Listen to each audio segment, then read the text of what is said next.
They say the robbers came here to Caesars with very intimate knowledge of casino operations, but that didn't prevent them from getting caught.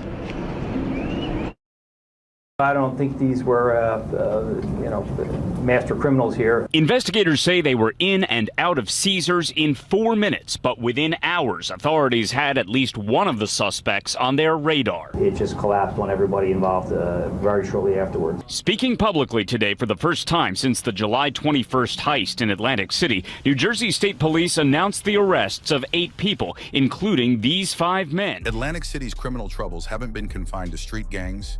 Even the glitzy casinos have been targeted. One of the most daring crimes came in July 2014 when a crew of armed robbers pulled off a heist at Caesars Atlantic City Casino, stealing approximately $181,000 in cash in mere minutes. The robbery, which occurred on July 21, 2014, had the makings of a Hollywood movie, and indeed it was later revealed to be an inside job. Isaiah Plummer, a 19-year-old former security guard at Caesars, who had been fired just 2 weeks prior, used his intimate knowledge of the casino's money-handling routines to orchestrate the caper. Plummer knew exactly when and where a large transfer of cash would take place. Wearing masks, Plummer and an accomplice, Aaron Evans, slipped into a restricted area during a routine cash exchange and ambushed 2 casino employees at gunpoint.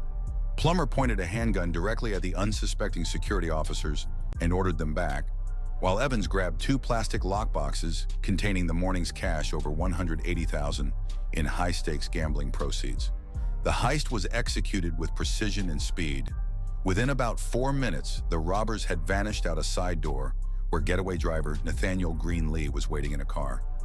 The thieves fled the scene before most people in the casino even knew something was wrong. While the robbers initially succeeded in their getaway, their escape was short-lived. Caesars security and police quickly reviewed surveillance footage, and crucially, at least one current casino guard recognized one of the masked culprits as a former colleague, Isaiah Plummer. Within hours, detectives had identified Plummer and some of his accomplices. What followed was a multi-state manhunt involving New Jersey State Police, the FBI, and Delaware law enforcement.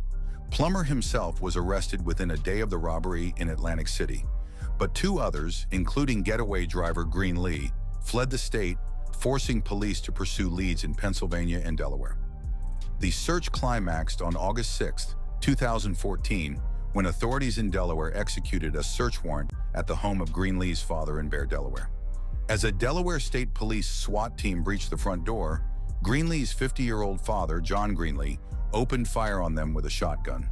A state trooper was struck in the chest, a potentially fatal injury, but incredibly, the officer's bulletproof vest saved his life, stopping the blast. The wounded trooper was rushed to the hospital and released later that same day, bruised but alive. John Green Lee was promptly arrested for attempted delictio of an officer, and the raid team soon captured his son Nathaniel at another location. He was found working at a retail store in Pennsylvania and taken into custody. A 4th suspect, Donovan Jackson, who had been in the getaway car, was also tracked down and arrested.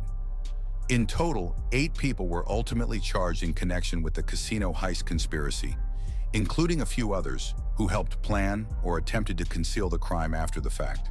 As the case unfolded, more details of the crew's activities emerged.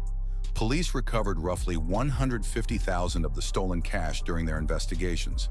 It turned out the robbers had converted some of the loot into drugs.